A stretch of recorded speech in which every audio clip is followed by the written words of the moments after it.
Hey guys, welcome back to the channel. Glad to have you back.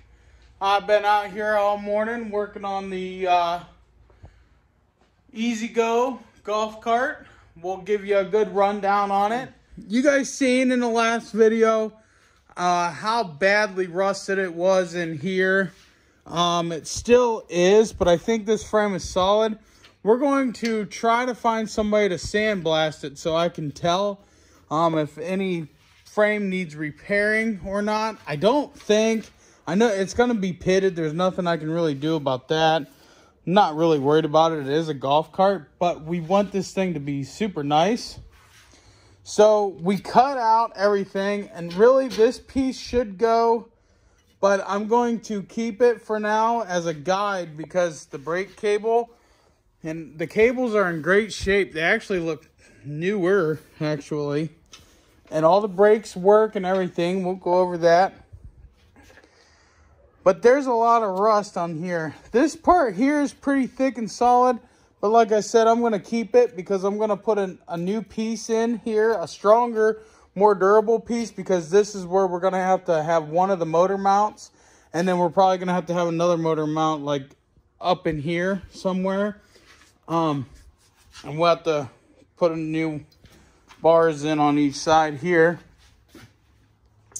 So I got the rear end out of it, and my plan is to lift it. It's going to get lifted, and I'm thinking like right in here on both sides I'm going to have track bars, 2 for the rear end and 2 for the front, and I'm going to make my own lift kit. You guys, some of you may not, are familiar with lifted Jeeps and trucks and stuff. They got them track bars that go to the rear end.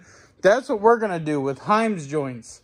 So it's going to be kind of an expensive build, and we're going to, I'm not going to disclose which engine I'm using, but I have one picked out. It's going to have 3 or 4 gears with reverse. Get us a better look at it there. Anyway, we got rid of pretty much the whole back half of the cart. We're even going to get rid of the seats. We're not even going to use the seats. And my plan is to get some tubing. And we're going to tube this in.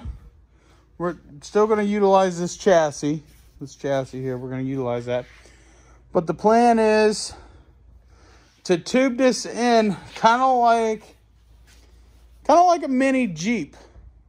And we're going to do like a little bed back here, but in the bed is going to be seats. And the tubing is going to come, I'm going to try.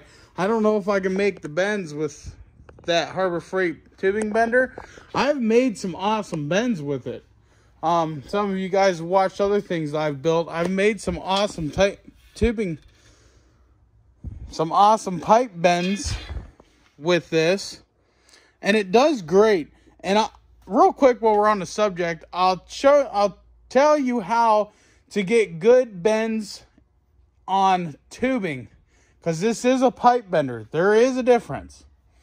But if you're using this for tubing, the die in here, you want to use the one that's too small for the pipe. Don't use the one that the pipe fits in. Use the one that's barely too small for the pipe. You'll get perfect bends every time. Trust me. Let's get to the rear end. This motor came off. Oh my God. I took the last bolt out and it about fell on the ground. Oh man. I thought I was going to die because usually you have to beat them things off with a rubber mallet. But somebody had greased it in here. It's all greasy. It's kind of dried up, but there's a lot of grease down there. Somebody slathered grease all up in there. And I can't believe these shackles are in good shape. Too bad we're probably not going to use them. But we have to get this motor apart. We have to get the motor apart because we have to use this spline here. And we have to drill a hole in the rear end. You guys will just see. All right, guys, let's see if we can get this motor apart here. Don't know what we got to do. Don't know if we can. We'll find out.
We had an electric golf cart, and we didn't like it, really. I mean, we liked it, but we didn't like the electric part.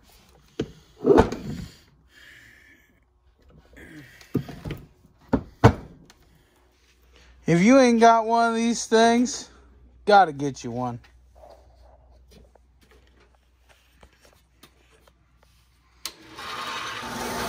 Oh, yeah.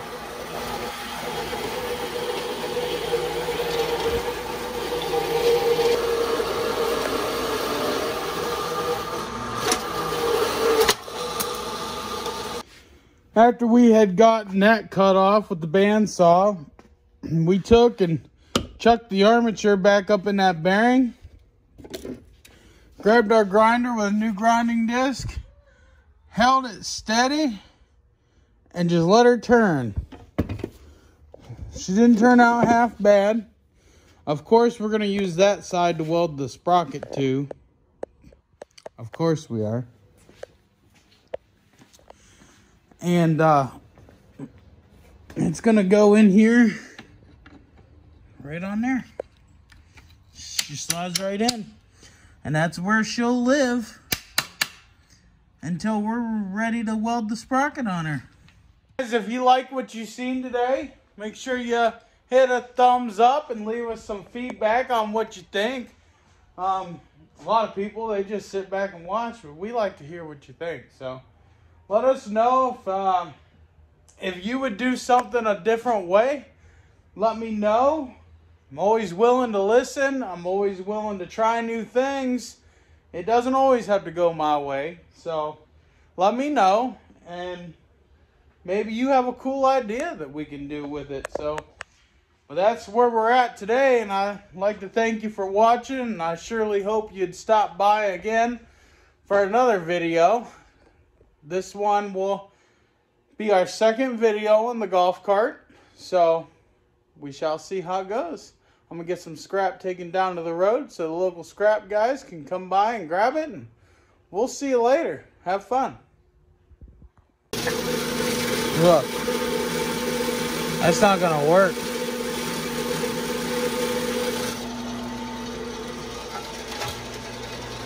We're going to do this. That might work. Oh, yeah. I let this down. I can let this down one-handed here. Let's see.